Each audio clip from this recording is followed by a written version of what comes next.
Di awal pembukaan kita saya ingin mengatakan kepada Bapak Ibu sekalian, ikhwah akhwat rahimanallah, selamat datang di kisah orang-orang saleh, orang-orang yang layak dan sangat pantas untuk dijadikan sebagai idola, suri tauladan, disimak kehidupan mereka. Orang-orang yang telah mencatat buku-buku sejarah dunia, bukan cuma sejarah umat Islam, sejarah dunia, dengan tinta-tinta emas dari perilaku-perilaku mereka dalam kehidupan. Sosok-sosok yang tadinya di padang pasir tidak bisa membaca, bahkan banyak di antara mereka yang tidak bisa menulis, tapi dengan wahyu dari langit mereka menjadi manusia-manusia memimpin dunia. Mereka manusia-manusia yang disegani oleh musuh-musuh, mereka yang selalu dirindukan oleh orang-orang yang beriman.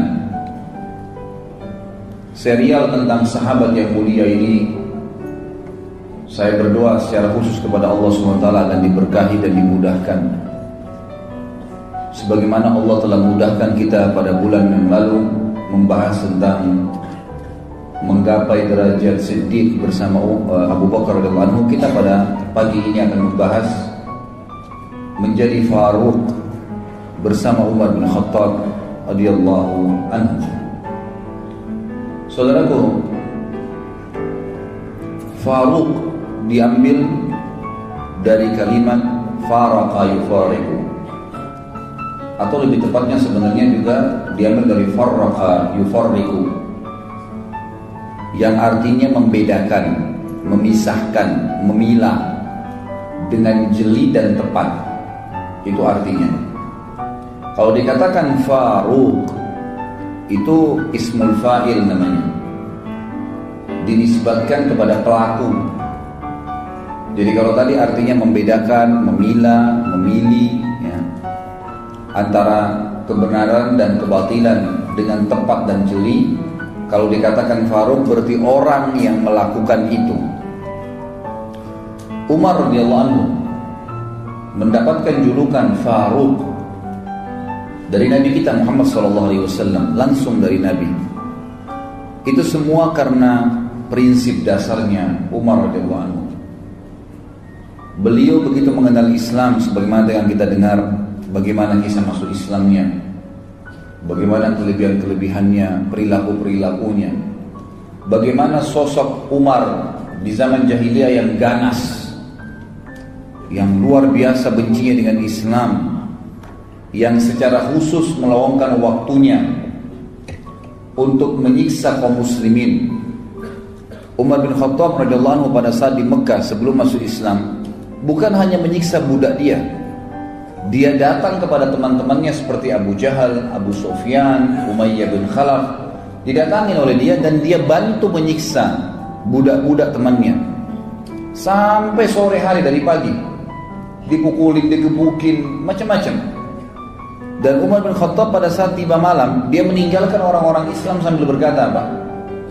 Kalau bukan karena malam, saya tidak berhenti menyiksamu. Bencinya luar biasa dengan agama Allah Subhanahu wa ta'ala, ganas luar biasa terhadap orang-orang Islam, keras, kasar.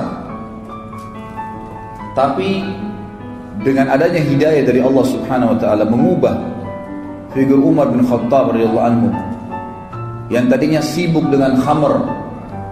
Beliau sendiri menyebutkan tentang kisahnya, beliau mengatakan, saya pecinta khamr di masa jahiliyah. Tidak ada hari kecuali mendeguk khamr. Akhirnya membenci khamr dan terus berdoa kepada Allah agar khamr diharamkan, dan ayat pengharaman khamr turun karena permintaannya beliau radhiyallahu anhu. Berubah total dari sesuatu yang buruk menjadi yang baik, dari bodoh menjadi pintar, dari orang yang tidak punya adab, tidak punya tata krama menjadi orang yang sangat mulia akhlaknya. Islam mengubah semua itu. Dan Umar bin Khattab adalah orang yang punya prinsip. Pada saat dia tahu Islam ini benar, maka betul-betul dia membedakan dan memilah antara Islam dengan kekufuran. Hijrah 100%. Dia membedakan antara kebenaran dengan kebatilan, dan ini akan menjadi inti bahasan kita nantinya. Bagaimana kita bisa menjadi Faruq bersama Umar radhiyallahu anhu, agar bukan mustahil kita bersama dengan beliau di surga nanti. Saya jelaskan pada saat membahas Abu Bakar di awal-awal bahasan kita di seri pertama, dan ini adalah seri kedua dari serial sahabat kita. Bagaimana seseorang di antara kita mengambil hikmah yang sangat besar dari ternukilnya kepada kita kisah-kisah para sahabat, terutama 10 sahabat dijamin masuk surga yang akan kita bahas di 10 pertemuan pertama kita nantinya, dengan izin Allah tentunya. Maka kita lihat kisah-kisah mereka dinukil kepada kita, ikhwan dan akhwat sekalian, bukan hanya sebuah dongeng, seremoni, meramaikan tulisan para ulama, bukan. Agar setiap orang beriman di antara kita mengambil pelajaran dari kisah mereka. Bukan mustahil kita bisa menjadi orang yang siddiq bersama Abu Bakar, bukan mustahil kita menjadi orang yang Faruq bersama Umar. Dan akan bulan depan kita akan bahas membeli surga dengan harta bersama Uthman bin Affan radhiyallahu anhu ajma'in. Setelahnya kita akan bahas Ali menjadi prajurit yang dicintai oleh Allah dan Rasulnya bersama Ali bin Abi Thalib radhiyallahu anhu ajma'in. Kisah-kisah mereka ternukil kepada kita, terukir dengan sangat lengkap, terinci apa perilaku-perilaku mereka selama mereka hidup, agar kita mengambil pelajaran. Dan bukan mustahil kita bersama mereka di surga. Bukankah ada 70.000 dari umat Muhammad SAW yang masuk surga tanpa hisab? Bukankah ada hadis lain yang mengatakan, dan Nabi SAW meminta lagi kepada Allah dimudahkan, maka Allah memudahkan di setiap satu orang dari 70.000 itu membawa 70.000 yang lainnya.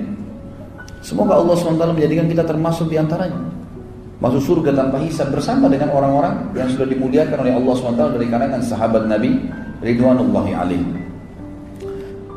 Umar bin Khattab ini punya banyak sekali fadilah, tetapi yang dititik beratkan adalah bagaimana Umar bin Khattab ini bisa ditakuti, disegani oleh musuh-musuh Allah, sampai pada tingkat syaitan pun takut dengan Umar.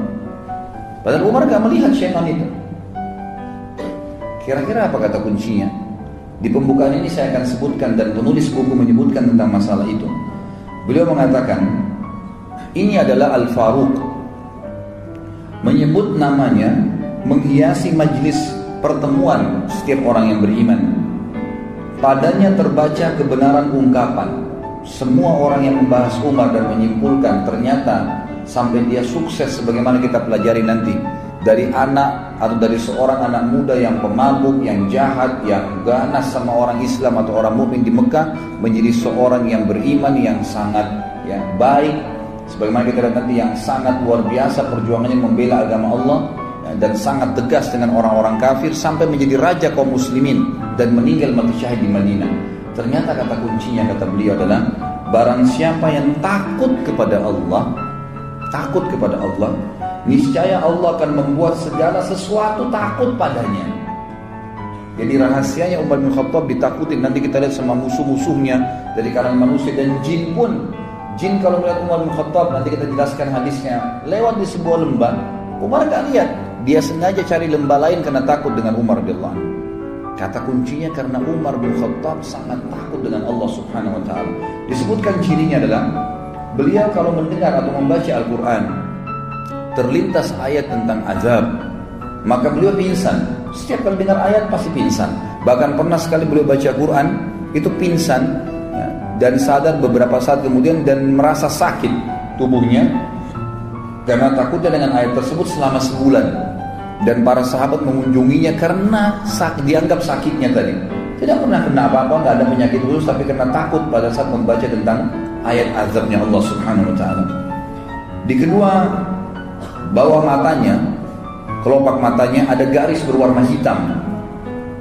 Dan ini tidak mudah kulit seseorang itu bisa bergaris warna hitam dan seperti ada lubang mengalirnya tempat air. Ini karena banyaknya Umar bin Khattab menangis kepada Allah Subhanahu wa taala setelah masuk Islam. Sebagaimana juga mudah-mudahan nanti akan ada beberapa kisahnya. Dialah laki-laki yang terang-terangan tentang Islamnya pada saat orang menyembunyikan Islam itu sendiri. Dia yang sengaja mengorbit Islamnya. Nanti juga akan kita lihat kisahnya. Dia laki-laki, ikhwan dan akhwat sekalian, yang menambal bajunya pada saat menjadi khalifah dan memakai baju biasa dan tidak punya pengawal.